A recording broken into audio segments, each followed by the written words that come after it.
Parakou était en effervescence ce mardi 28 mai 2024. En effet, devant un parterre de personnalités, les populations de Parakou sont sorties massivement pour abriter l'événement. Les membres du gouvernement ayant à la tête le ministre du Plan et du Gouvernement durable, Abdoulaye Biotchane, et celle du numérique et de la digitalisation, Aurélie Adam Soulé-Zoumaro. Loin d'être une rencontre de bilan, ce lancement de la journée gouvernementale s'est déroulé avec beaucoup d'enthousiasme, de donner et de recevoir. En 2015, sur 100 Béninois, il y en avait seulement 40 qui avaient accès à l'eau potable. Aujourd'hui, sur 100 Béninois, 80 ont accès à l'eau potable.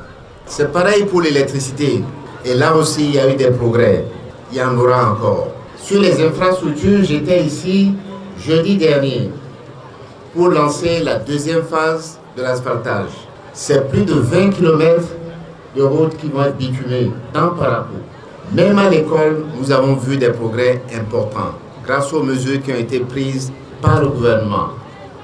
Mais ce que je suis venu vous dire ici à Parakou, c'est que ce n'est pas suffisant encore.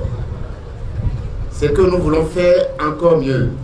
Nous voulons que tous les enfants qui sortent de l'école, ils aient du travail. Aujourd'hui encore, l'école continue à produire des chômeurs.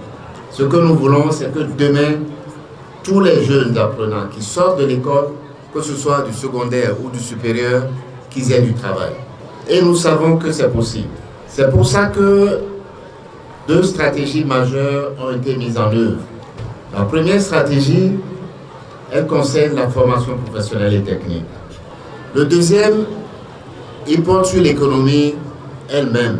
Notre pays a été pendant longtemps un pays agricole. Il l'est toujours. Nous sommes le premier producteur de coton en Afrique de l'Ouest. Et nous sommes le deuxième producteur de céréales, toujours en Afrique de l'Ouest, pour un petit territoire comme le nôtre. Il faut donc saluer et remercier les agriculteurs qui contribuent à cela. Mais leur contribution n'est pas valorisée à la juste valeur.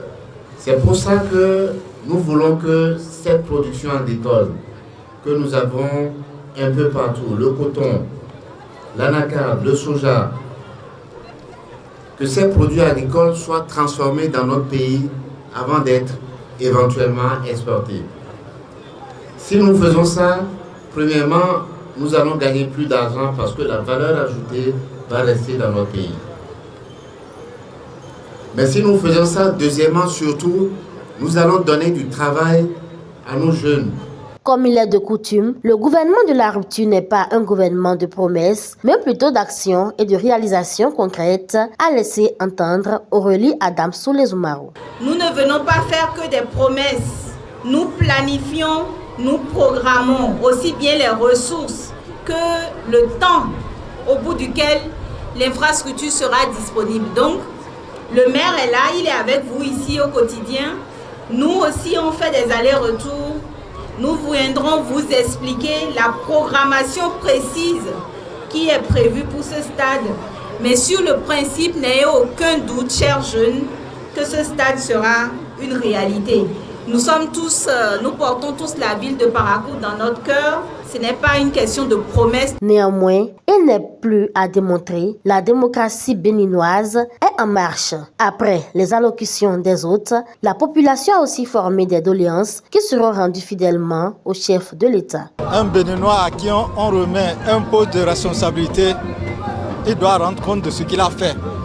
Donc c'est à cet exercice tout simplement que le gouvernement a voulu honorer cet exercice parce que c'est une loi et la loi c'est pour tout le monde. Si c'est pour le Béninois Inc, c'est aussi valable pour le gouvernement. C'est pour cela que le gouvernement a voulu faire le point de toutes les activités qui ont été menées jusque-là, puisqu'il y a un programme d'action du gouvernement qui est en train d'être mis en exécution. Donc je pense que la séance s'est bien déroulée. Vous avez vu, les participants se sont prononcés. Ils ont ouvert leur cœur pour dire ce qu'ils veulent encore. Et c'est de ça qu'il s'agit. Il faut apporter les solutions aux problèmes que pose la population. J'apprécie déjà la démarche du gouvernement, puisque le ministre d'État avait annoncé ça la dernière fois quand il était venu pour le lancement Alors maintenant, nous avons entendu tout ce que le gouvernement a fait pendant les 8 ans. Nous voulons lui demander tout simplement d'additionner et de prendre en compte la faisabilité du bitumage de devant la mairie de Parakou ici jusqu'à Kabor. D'ouvrir cette voie pendant que ce régime est encore là. Je demande à la population de continuer d'espérer, de prier pour que ça soit bien. De prier pour que Patrice Talon nous écoute.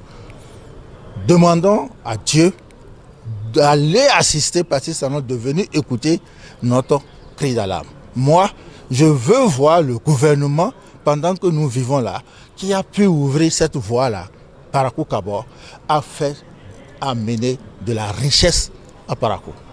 La soirée s'est clôturée avec de très belles démonstrations des artistes du Septentrion. C'était une occasion pour ces derniers de révéler davantage leur talent, l'une des préoccupations majeures du gouvernement de la rupture.